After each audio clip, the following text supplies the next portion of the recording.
Nice. I love the solid days. I love the crazy days, and I love the days that we have our friends One Stop Board Shop chilling out with us on the Pushback Army. Dudes, we've got One Stop Board Shop joining us today. They decided they didn't like their microphones, so they just tossed those in the trash. Yep. They showed up late. They said, screw these guys. We don't care about them at all. He's teeing off on you guys, man. We hate it. He's got a lot of pent up anger, I guess. I'm so pissed. He's so pissed off. He's so pissed that he got to sit here and eat pizza for 15 extra minutes. Dude, what a bummer. I know, man. It's one of those days, man. Dude, welcome. Gotta go get laid, I guess. Welcome to the Pushback podcast. We got Brian Jr. and Dennis from One Stop Board Shop. The one, the only, the One Stop Board Shop. The famous, the fabled One Stop Board Shop. One Stop Board Shop it is. Now check this out. Last episode that we had was, I don't know what your guys' relationship with him is, but last episode that we aired that was a guest was Craft and Ride. We had Mike and Nick on the show.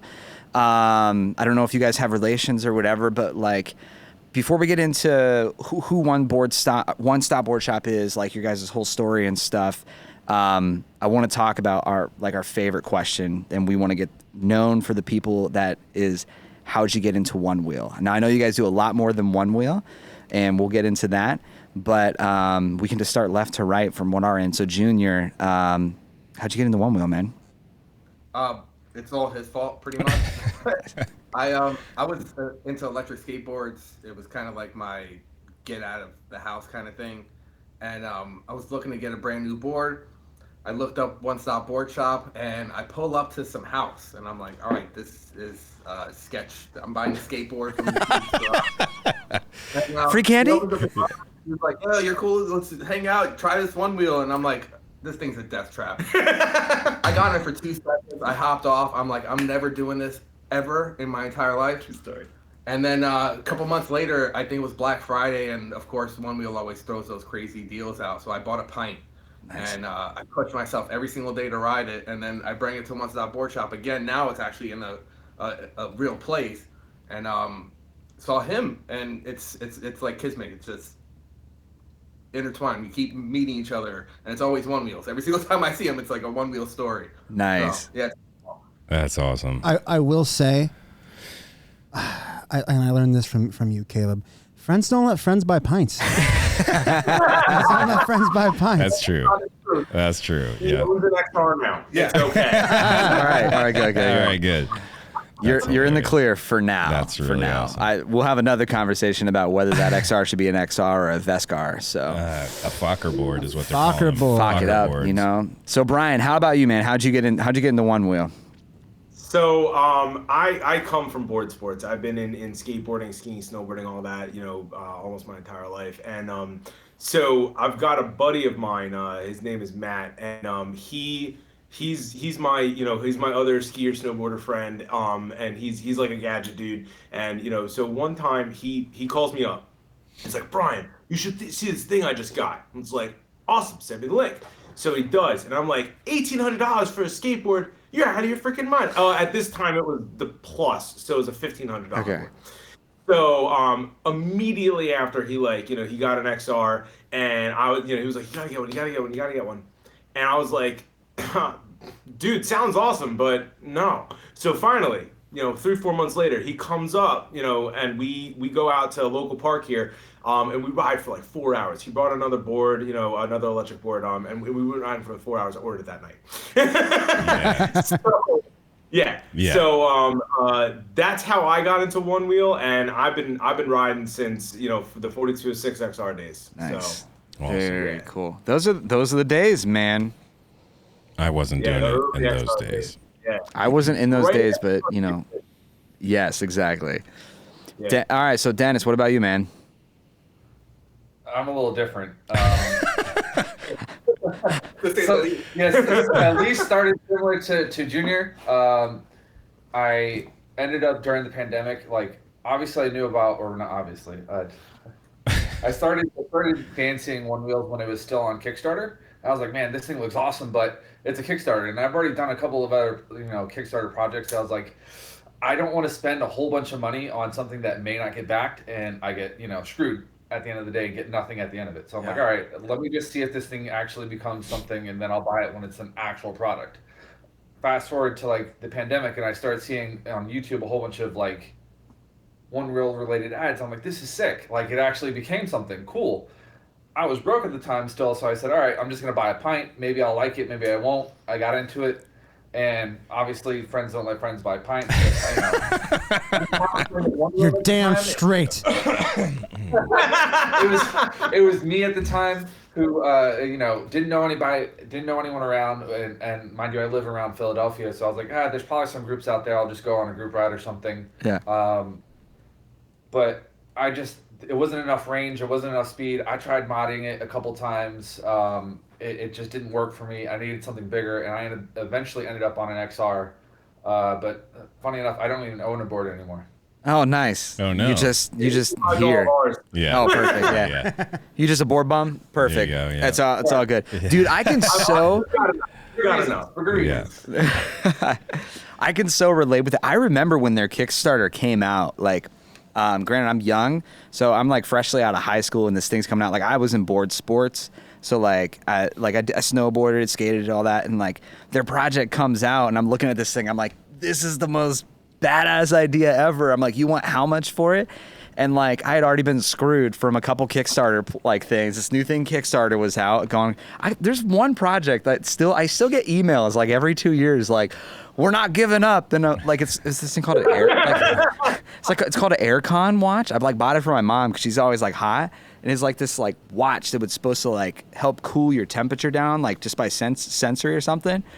And so, like, it's so funny because I'll get this email from this random person who doesn't speak well English, and they'll be like, "Speak well English. We're so sorry, English no good." Yes, exactly. I think I have to cut that out. No, I might have to cut that out. Dude, well, and so when I met this dude, he was riding a pint. Dude, but it was tricked out. But yeah, so I bought the pint. One of these podcasts who didn't start on a pint? I didn't start on a pint, but I wasn't friends with these guys when they started and when I started, so I don't have any responsibility here in letting them ride pints. So like buying something for $1,500 to $2,000 still was not in my wheelhouse, but something came across my news feed, in my Facebook Marketplace feed, and somebody had a one-wheel pint for like $650 up in Cleveland, and I was like, this is so attainable. I could get it finally. I could ride a one wheel. So I bought the one wheel and immediately realized that nosedives were going to be a real thing because I was about to eat a lot of shit. And Taylor's got most of those on camera. I have so of me many eating of them shit on the pint. But yeah, that was definitely the need to go to XR. But anyway, and then when I dug into you enough, you got an XR and then almost immediately got a GT once they came out, and then left me in the dust. And I was like, God, you try to be a good friend to somebody, and force them into buying an XR, and then they can't. Well, it's not like this guy's a board bum. It's yeah. We got somebody goes to the shop. I need to own one, but I do ride PEVs. I do own my own PEV, but I'm a hopper. I'll sell one and then get something different, get something new, enjoy it for a little bit, then sell it, get something different. But as far as it is now, I'm just an EUC fanatic, so that's nice.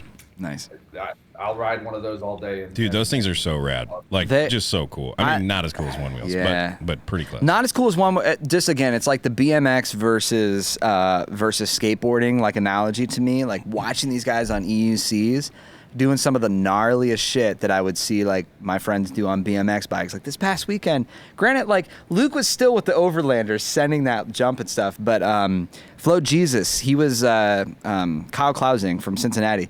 He had his EUC out at the event that we had this past weekend or two ago, and just the amount of send those things would go, like how fast these things are going. These are freaking crazy. I'm not touching one, but yeah. I just can't. I said I'm never touching one. There, yeah. Now you got one. Yeah. Now you got two. Also, he wasn't touching a one wheel, and I rides one every day. Yeah. So he's definitely I don't want it. I want it guy. Yeah. Well, you got, when you see the price tag, you got to talk yourself out of it, right? And like for at least for a while, until you come up with some plan that you can lie to your partner about how you're going to get it and how it makes sense for a business or some shit, and then you just wind up with like a bunch of one wheels and shit. And like no guilt. How can I guilt-free talk my partner into letting me do this? Dude, when I first got my I pint, did it pretty successfully, I think. Yeah. Right. when I first got my pint, I sent it to Caleb's house because at the time I still lived with my dad and I didn't want him to know I spent that much money. So I sent it to Caleb's house. Dude, that's hilarious. That's so, like, okay, so I'm assuming everybody in here, that now we're on the conversation permission. Did you all have permission to buy your boards? Yes. Yeah, Yes? most of the time. What's My that? wife is actually the one who convinced me to do it because, Love that. again, you know, like I came home that night, you know, after riding for 4 hours, and I was like, it's all I could talk about. It was, babe, you gotta just do it. Like, you gotta do it, and that's so. It was actually her pushing me to actually take it over. So yeah, Crazy. But also, supportive wife, you know, I mean, you know, literally uprooting my entire life to start a PEV company. Yeah, you know. we absolutely want to hear about that journey. Do all three of you like work there, or are you all just homies? Like, I don't know the setup for you guys. We all work here. So I'm Ryan, I'm the owner. This is Junior, he's the brand manager, and this is Dennis, who's the lead technician. So they're both employed here. Okay, cool. So you got the brains, But you got they the are brawn, you got the nerd. Yeah, you got the tech, you got the. I already said nerd because I have brains. I'll think of a better one later. We'll just let that go. Yeah, That's not yeah. my best work. You suck. It's the you suck that hurts every time. So the story starts with Brian, right? So like, Brian, let's talk a little bit about, like, for everybody who's listening, they don't know who One Stop Board Shop is. Like, what's your elevator pitch for One Stop Board Shop? And then kind of let's dive in from there. When you say elevator pitch, you mean like the backstory? Just like, what is once, like, if someone on the street saw your sign, like, what the hell is that? Yeah. Like when you explain the company, yeah. Yeah. So we are a personal electric vehicle company located in New Jersey. We support the tri-state and the Northeast and the East Coast in all things PEV, from one wheel to e-skate to EUC to e-bike to e-scooter, etc. We are a retailer and service center. We do our best to keep everybody, on their on new devices and on their existing devices. It's all in our slogan. We keep you riding. That's what we do every day. That's the mission and goal of this company every single day. Rad. All right, so people have got the story. It's not just one wheel. It's all things PEV, which I love that. And shitloads of accessories too. I was, like you, it looks like you're partnered up with a bunch of different people to sell their stuff. Yeah. And I mean, 30, 40 plus vendors that we Nice. work with. Yeah. We're from a portfolio perspective, we're probably one of the largest PEV retailers in the country. nice. Yeah. So, all right. So backstory, how did you, how did you do it? What were you doing before this and why'd you do this? So I was in contracts management. I was the legal side of IT for a number of companies. Most recently, and before I opened up my shop at a company actually right here in Bridgewater. I got my one wheel in 2018. And out of the box had a bad ferrite cable. It was headlight didn't turn on.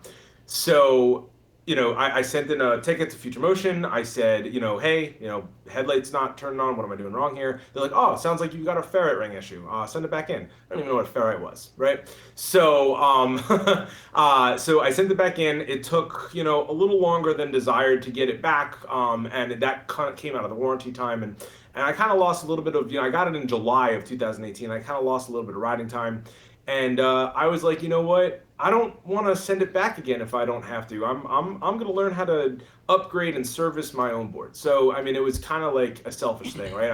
For self-serving purposes. So Facebook forums, I'm in the groups, I was knee deep in the local groups and the national groups. And whenever I did something on my board, I put it up on the forum, and all of a sudden, random people from Philly and New York City, because we're split right halfway between. They would start texting me and messaging me and hey, I've got a thing, can you help me out? So I was like, yeah, come on by, you know, and then it got a little out of hand. It got to a point where like I was spending all of my evenings and weekends just like helping people. And I was like, all right, I kind of have to pull this back. So my buddy Sonny, who I got into Onewheel, he looked at me and he goes, bro, you know, do you not see the need here? Like you gotta do something about this. I go, I see the need, but what am I gonna do, right? I mean, you know, little old me. And you know, we kind of took a chance. We were like, all right, you know, let's do it. Let's let me start helping people in a real way rather than just come on by and I'll see what I can do. Let me start actually helping people in a real way. So I opened up One Stop Board Shop on a Facebook page with a, you know, crappy website, and just kind of started from there. And, you know, then fast forward to, you know, a year or so of business, the pandemic hit, I got furloughed, you know, and then the business just kind of took off from there. And yeah, them's the cakes. Hell yeah. Here we are. That's an amazing story, dude. Well, and that's like, I feel like that's where a lot of like Onewheel companies, some of their stuff started from, right? Was just like the service not happening as fast as it can. Yeah, finding a problem that they experienced and then solving that and then realizing that it's viable. Right. Or whatever. Yeah. You know, like as like for a business, like, which is so cool. But I mean, the difference between a lot of people is, you know, you said yes to the call. Yeah. You know, which is good, and some people don't. Excuse me. The call of the PEV. The call of the. So who came into the picture first with you, Brian? Was it Junior or was it Dennis? It was Junior. Junior is my most senior guy. I actually called him. I kind of want you to finish this story because the way you tell it. Yeah. But I called him up. Like I started getting to the point where I didn't even think I could do it for myself full time, much less have someone else. And it kept getting to this point where I can't take on the work as a solo owner operator anymore. So I actually called Junior up, and because remember, you know, we're buddies at this point. And I was like, bro, I need help. Like, here's what I've got in mind. And I you know, we have this like long conversation. He goes, listen, dude, this is everything that I need right now. And let's do you can you, I'm gonna let him. Were you still riding your pint at that time? Was he like, yo, hop on your pint, hop on your crusty little pint? We all come from like crazy backgrounds, right? So I was a maintenance director for a senior living facility. Okay. And I loved my job. I used to do, you know, men's night at the senior living facility. We get around and play cards and watch sports and have beers with the guys, and I used to have a really good time. And then COVID hit, and it went from having fun with my residents to craziness, right? So it's so funny how the pandemic changes everybody's life. I was going crazy, and I get a phone call, and Brian's like, I don't know why I didn't think about this earlier, but I was going through your social media, and he's like, I really need help. He's like, what do you think? And I was like, bro, I'm going in tomorrow. I'm putting in my 2 weeks. I'll see you in 2 weeks. And I go to my girlfriend, and I was like, do you think this is a great decision? She's like, this is a calling. You know what I mean? It was like I said, our lives kept on intertwining. Like I met him, we, you know, go our ways, we come back, and we've been friends, working together, killing it. I do the social media. I take care of all the designs. Let's go. He's the brand man. So did you make the like the bolt thing that's kind of like dripping that the drip favicon? Yeah, that was mine. Did you do that? I love that thing, by the way. So nice work. Yeah. All right, Junior, then here's the true test. Brand manager, what do you think of our branding? He's wearing it. Fire. When this first came in and I saw the inside of the hood, I was like blown away. This so the sweet, fabric, the quality of the stitching, it's fire. Solid. Nice. I love to hear it. So I gotta be honest, I was a little pissed at both of them because they both. I knew about you guys, but I didn't even know you had merch. And I'm so busy with my own stuff. Like I didn't even. So they both all of a sudden.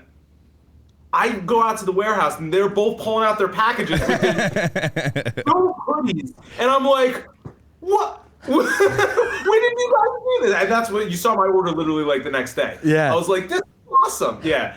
Dude, yeah, those actually exceeded our expectations with how sweet they were when we designed it. He did most of the design on that, but like the whole patch idea and all that stuff, we were like, dude, this is such a good idea. But we had to. There aren't a lot of people at that time in the United States that were willing to do custom work like that. Yeah. So we had to go overseas, and then there's that whole, when you do overseas stuff, it gets weird. The overseas work, man, like, all right, like, I'm not going to make this like a whole branding, like buying shit, but like, we wanted to make it right, wanted to make it good. So I wanted good fabric, wanted something that was embroidered. I wanted the silk hood, like, I wanted the patch, I wanted all these things in it. And like, this is going to cost like decades worth of money if I try to find a U.S. supplier. Like, you're going to talk with a New York fashion company and just be dead. So I found a company to do it, and like the experience wasn't great. They gypped me on like, I don't know, like 8 or 10 hoodies or something for my order. So like there was like confusion in there. So I have such this bittersweet thing because we get so many people message us being like, hey, do you have the hoodies? Do you have the hoodies? And I'm like, no, we're out. I want to have the hoodies again, but there's like, but not those hoodies. Yeah, there's like a bittersweet part of me that like I want to bring them back. My own brother won't buy any of our merch until we do more of those. Damn it. Yeah, he's like, I'm not. Just let me know when the hoodies are in stock. I'm like, you could support us in so many ways. He's like, let me know when the hoodies are in stock. I'm like, fine, dude. Yeah. I'm actually a little happy that I have one now. Yeah, You've got an OG, man. You've got a V1 OG. Yeah. Don't worry. There's no stipulations on it. If you wash it, it won't brick. It's a good time, right? Yeah. You can service it yourself all you want. Yeah, we are right to repair hoodie. Yeah, right to repair hoodies. I got the same one he does. You got the green one, right? Yep. Yeah. Nice. I got the green one myself. What do you have? White? I have both of them. I mean, I made them, so I kept both. So, every single thing I have 2 copies just in case. Yeah, for sure. All right, so how's Dennis? Like, I want to get back to you guys, right? How does Dennis come into the picture? So I'm gonna start and then I'll pass it off to you. But we have a running joke here that every single time we put up a new job posting, because we're growing, we're hiring. Every single time we're like, Dennis, you put your application in. The reason why is because our first job, even this guy's job, every single time we put up a job posting, Dennis applied to it. It didn't matter what it was. That's awesome. Please accept me. Yeah. Accept me. I'll do something. I knew that the stoke was there. So I mean, every single time. How many conversations did we have? I think we had 3 before I was actually hired. Yeah, that sounds about right. So finally, I'll let him tell the story about how he got hired. But I just needed to give that backstory. There's not a job that we post right now that he can't apply for. So, as far as working for Brian, when he was in his first shop, I ended up being a customer, and Junior was a customer before I was. I ended up going over there to his shop, picking up a CVXR battery because I finally got my XR. Nice. And getting a hoodie, getting a couple things. I was like, man, this is really awesome. Like, are you hiring? He's like, I don't even know if I have enough for just me to go full time, like you said before. And he's like, I'm thinking about it, but if I do, I'll post a job. I'm like, all right, cool. As soon as I see the first job posted, I'm applying. And every single time since, before I got hired, I applied because I was like, I really, enjoy doing PV stuff, and I know I could be a good help. It was literally the longest job interview I've ever had. I applied from the first time until I actually got hired. It's like getting into Google or Apple, like. Listen, I mean, it's a fantastic job in the first place. I really can't find another place where I can work on, a one-wheel. I can work on an electric unicycle, an electric bike, electric scooter, whatever it is. I enjoy working with my hands, and I fix every single board and everything else that comes in here. I'm working on it. If it's not me, it's the other tech that we have, and I'm literally working on stuff all the time. I came from being a nursing assistant at a level 1 trauma center out in Philadelphia, and that was great. But A, being in a level 1 trauma center, you see a lot of crazy stuff. B, it's just, I'm in the middle of an inner city that, doesn't care anymore, where people are just dying left and right, and it's just hard, back-breaking work. And mind you, I went 10 years in that position. I'm just done with it already. So what am I going to do next? Something that I truly enjoy. And so I just started applying. And it was an actual year of me applying for jobs and talking to Brian. We've had several conversations. Hey, what's your schedule look like? What do you need? What's your pay you need? And we finally, were able to mesh up to where I got hired. Nice. And keep in mind, Dennis just celebrated 2 days ago his 1 year anniversary at One Stop Workshop. Nice. Congratulations, Congrats, dude. man. 1 year living the good life. Hey, What's that? Two ways. sorry. Hey, say that Wow. again because you were like breaking up a little bit there. He drives an hour and a half 2 ways to work every single day. Damn. You can get yourself a pay raise by moving closer, dude. Why don't you just take your EUC and drive it all the way there? I mean, honestly, I could. Most of the time, it's just a very long, straight shot road that's like a little too hectic for me to get on because Jersey drivers suck. Yeah. Well, hey, man, with your experience in the trauma center, I think you should start a PEV Hall of Meat. I mean, honestly, I could. It's interesting. And watching everyone, so there's been so many rides that I've been on, because, I mean, I'm around the Philadelphia area. I live right outside of Philly. I hang with the One Wheel Philly crew that you've had on the show before. Yeah, they're cool dudes. And women. I ride around with everyone Cool around there. homies. I go up to New York, everywhere I travel. I just have a lot of fun riding, and I've seen a lot of crazy crashes that, I'm usually one like, okay, everyone just be calm and let's see what's going on. Let's help the person out, get them off to the side, just relax, and yeah, I could, but I will say, having him, not that he has any medical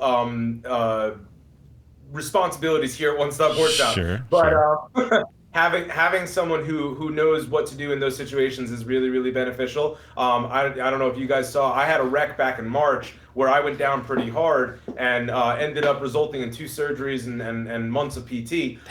But we were out riding, the 3 of us, we were out riding together, and I went down, ironically, right in front of a hospital. Into the emergency room, but I was with him, and I stood up. I was like, "Dennis, do I look okay?" And he goes, "Nah." But like he just kind of took care of it. You know what I mean? Like, Yeah. I don't know. I mean, it would have just been a little bit more nerve-wracking of a situation for me if I didn't have him here. So I mean, he's it's definitely a beneficial thing to have that, and he's my boy. So Yeah. I don't know what's worse if he said because if he says go inside, that means it's bad. So, I'd rather him be like, nah, dude, you're fine. Yeah, you're gonna walk it off. So, the wreck was actually really wild because we were having a really great time. I mean, over here in Jersey, and I'm pretty sure where you are too, it's cold most of the year. Yeah. And riding is very few far in between, and it just became really nice outside. We were having a great, afternoon. We were like, let's just get out for a second, go for a quick run, and have some fun. We just built the tail rail board. We were doing a video on it. We were trying to, get some ride time in and have some fun with it. And, Brian can ride a one wheel pretty well, and he's just boogieing on this thing. 25 miles an hour. Sheesh. Out of nowhere, obviously, low battery and fast speeds, not so great for one wheel, and ends up dumping. And, he took it like a champ, because at first, if I had that clavicle broken, I was like, oh, gee, I'd be in a worse condition. But I've been around people getting hurt so often that it's just better to stay calm. Yeah. And, it's like, all right, I see his shoulder leaning off to the side some. It's definitely, a really bad sign. He looks like he's sweating profusely, and we weren't even, it's not even like 80, 90 degrees. I'm talking about like it's barely breaking 70s, and we're having a good day. We're still in sweaters, Yeah. It's not that we're hot. We're trying to stay cool, but he's already starting to sweat, but it's not showing in his face that he has pain or anything. It's just that adrenaline pump, and I'm like, this is a bad sign. He's already going through pain without seeing it. I can already see the physiological signs of him just changing already. I'm like, he needs to sit down for a second and just take a breather, and let's just get him inside. Sounds like an episode of South Park, man. Just like, does this look okay, guys? He's like, I feel all right. You're like, do I look all right? He's like this. It was Just hear crunching. Oh Yeah, my That's gosh. crazy, dude. I feel like this is And for all the viewers, it was 100% rider error. 100% rider error. We had already gone for about 10, 15 miles that day. I was pushing 26, 27 miles an hour for most of that ride. Tail rail. I mean, you just can go, right? So we were on our way back to the shop, done for the day, and we had this nice long, totally car empty free stretch of road, paved. I was like, all right, one more time, I'm gonna hit it. and I had like less than 20% battery, and I hit it and it hit back. Yeah. See, it wasn't Steezy, it was you. And was this the nice weather on the way to the spring or on the way to the fall? March, Yeah. See, so we have almost the same weather. You guys have, we have like long winters, and it's awful. And so the first nice day, you're like, let's go jam. And then you're like, oh my God, I'm going how fast? Like, what's going on? Like, you just get this, like, I'm outside. I'm enjoying nature on my one wheel for the first time in 4 months. And it's like, it can get pretty hairy. It's like the first time this kid has strawberry milk, you know what I mean? And they're just... And they barf all over because they have the whole exactly. thing. They're totally jacked.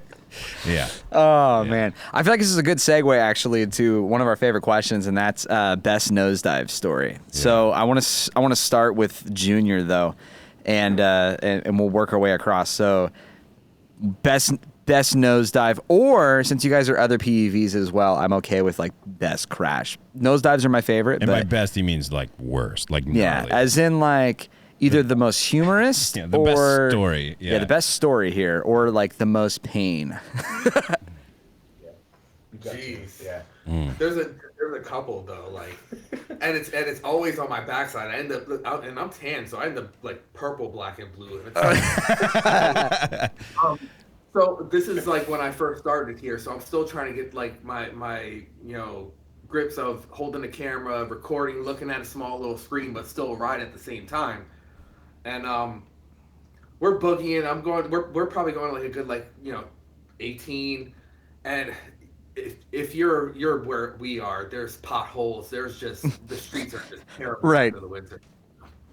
And not expecting it, I'm sitting there looking at this small little screen. Just went to go hit that red button to record, and all of a sudden the board just went from under me. Like I felt like one of those cartoons where like you're running and then all of a sudden like the road just stops and you're still running. Yep. That's how I felt, because the next thing I know, I'm on my ass, and all of a sudden everyone's like stopping, turn around, like, yo, you okay?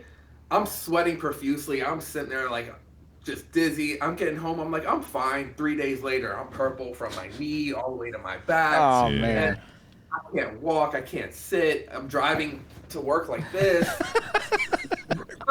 So now I know I got to hit record. Then I just keep boogieing. I'm never going to look at that small screen anymore. Just Bro, those potholes are crazy. I literally had one like, I don't know, a few months ago. Like I'm riding the one wheel and it literally was so big. Like it just ate the wheel. Like the board was flat.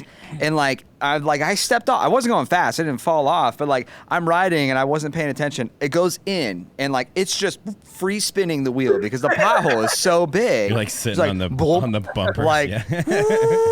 like you put it between two chairs to test it. Like that's what was happening. This is crazy, the amount of I don't potholes. know if it's good or bad, but I've literally been present for every single one of Junior's like bad falls.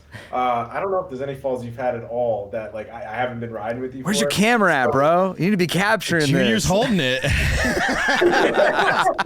that way, not towards me. When he was the one that he's talking about, he was so hot just from like the shock and the sweat. He just starts like taking off all of his clothes in the middle of like I have it, and this is like fall. I'm sitting there sweating and it's cold as shit outside. I'm like, I'm all right, guys. I'm just holding the You just see this sweaty tattooed guy on a one wheel with a camera with a hat hanging up, just like riding through the streets, cut off the bruise. It's still kicking concrete out of my skin and shit. That's good.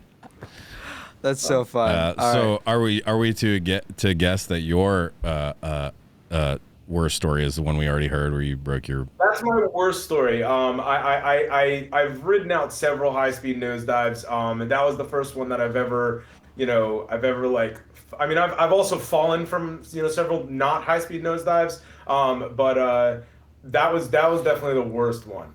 The second worst one, I came out of fine, no injuries, but... that one, we were down in Cape May doing a one-stop board shop and Super 73 group ride with Shreddy McSkate, if you guys know him on YouTube. And, this is pre-junior, so I'm recording all of my own stuff. So I'm in like a low crouch on a one wheel going like 23 miles an hour trying to keep up with like Super 73s. Like, Yeah. that was my problem. I was trying to keep up. So, and I was fine until I stood up and I put too much pressure on the nose. And so, ironically, because I was in crouch, I actually like it. The nosedive kind of like set me off like a track runner, and I ran it. I pulled a hammy, but I ran it out. I was riding for the rest of the day, but it was a 25-mile-an-hour nosedive caught on film by one of the GoPros on the chest of the bicycle rider. I mean, yeah, unbelievable, dude. That was a good one. Unbelievable. Oh man, crazy. All right, Dennis, you're up, man. Nosedives. I want to say I've been riding for 2, maybe 3 years now. It's going on 3. I haven't had many nosedives. Shoot. I want to say my worst one would be, and well, mind you, because after nosediving so many times, I was just like, forget one-wheeling, as much as I love to mess around, do some slides, maybe some curb nudges, and have some fun on it, I didn't take it as a serious machine anymore because I was like, it's fun, but it's gonna get really painful. So I was getting my car serviced at the dealership, and I was just riding around the local area having some fun. But this is around fall time, and there's a lot of leaves on the ground, and obviously you don't see potholes, you don't see cracks in the sidewalk or messing around anywhere. So I was like, I'm just gonna be cruising, having some fun, hitting like 19. This is probably why I don't go any faster on a one wheel anymore. I was going 19, 20, and out of nowhere I hit a nice like crack in the curb, and I just got shot flying forward. Hurt like hell because at the time I was not expecting it and just went Superman. Yeah. So my palms got messed up because I wasn't wearing any gloves or wrist guards because, not that I don't believe in them. I do obviously tell people to wear them. I'm just not the best or... No, he's terrible with it. Constantly yelling at them. Everyone yells at me for wearing more gear. I don't ride with a lot of gear a lot of the time. Unless I'm getting real serious on my EUC now, I don't gear up that often. And even then, sometimes it's a no-no. I already know it. I get it. Some people like, hey, listen, I get it. All right. Some people just don't get it. I'm one of those people that has taken a long time to learn. It's taken 3 concussions now. It's taken a dislocated rib. It's taken basically all the skin off my palms to be like, you know what? I've got 3 kids at home. If I really want to stay alive and continue to do the gnarly shit that I do, I should probably gear up. It's weird. It's like we've had this conversation before. It is. It's like we've had this conversation over and over again. I am that stupid person that it's like, fuck it, like I'm good. The last time I watched you bounce your head off the ground without a helmet was like early days of his GT, and I was like, hey, where's your helmet, dude? And he's like, oh, I'm just going to grab some snacks. I'm like, oh, well, you want to take a ride up the road with us? And he fell so slow. Yeah. Yeah, right. Yeah. Yep. There's more to that story. Yeah. But like, what? Just like, we're going, I don't know, 8 miles an hour. We're cruising. And he falls. And we're going slow. We're on the sidewalk, and he's carving, trying out his new GT, and then it's like, whoosh, and I can like hear his head hit the ground. I like turn around, I'm like, oh my God. So like, there's 2 things that went wrong in my brain, right? They're like, hey, we're going for a quick cruise. I wasn't expecting to go cruise with them. So I'm like, whatever. Like, yeah, I'll grab the board, go with you. Like, wasn't gonna gear up, and I'm on a stock GT with a slick tire. Mind you, the board I am constantly used to riding is an XR with a T2 treaded tire on it. I can get pretty deep into my carves with that, do dime turns like I'm on a pint and like really lean into it. So we're hitting the sidewalks, we're going across, and I'm just like carving back and forth, getting used to it like I would. And we hit one of those like sandy gravel patches. That board just banana peels out from underneath of it and just takes me right to my side, straight onto a concrete curb or something, smack my head. They're like, dude, you good? And Dude, he was crawling on all 4. And I'm like, he's not good. He's like, like I haven't seen a grown man crawl for a while. This is not okay. Dennis pops around the corner. He's like, yo, go inside. So, dude, we need to make like a sticker of Dennis's face that says "Go inside." That would be the most beautiful sticker. You need to go inside. So like, like that's the kind where the AirPod like smacked, like hit, jammed in my ear, and then like still fell out. I'm like, I'm good, guys. I just need to find my AirPods. And he's like, I can't find my AirPods. I'm like, dude, you just domed it, man. Like, just chill out. We'll find the AirPods. Crawling around in the dirt on all 4s, like looking real like weird looking. Anyway, but you know what they say about excuses, my dude. Yeah. I still see you riding around town without a helmet on. No, you don't. Yes. You see me in my hat helmet. It's all right. It's all good. Fucking See, liar. you don't A learn. If fucking you grew up liar. in 90s skateboarding, you don't learn. Like, fuck it. I'm good to go. Anyway. So. Yeah, unfortunately, we're close to time. We got started a little bit late tonight, so we probably should have these dudes back on. We're gonna have you guys on for a secondary episode for sure, because I know we got started a little bit late, and I do have a call time to get off to. But real quick, like, where can people find you? Yeah, Like, let's do I don't want to some cut this shameless short. self-plugging. Sure. So you guys can find us online at onestopboardshop.com. You can find us on all of our socials, Instagram, Facebook, YouTube. They're all at One Stop Board Shop. Twitter is OSBS Life. I don't know if I'm missing any. And then you guys can also find us right here in Somerville, New Jersey. We got our showroom, and our service center out here. We also we take mail-ins from all over the country for services. So just hit us up and we got you. Sick. I have one last question, because this is a hot topic, especially after the update that came out. What's are you guys gonna build yourself a Fokker?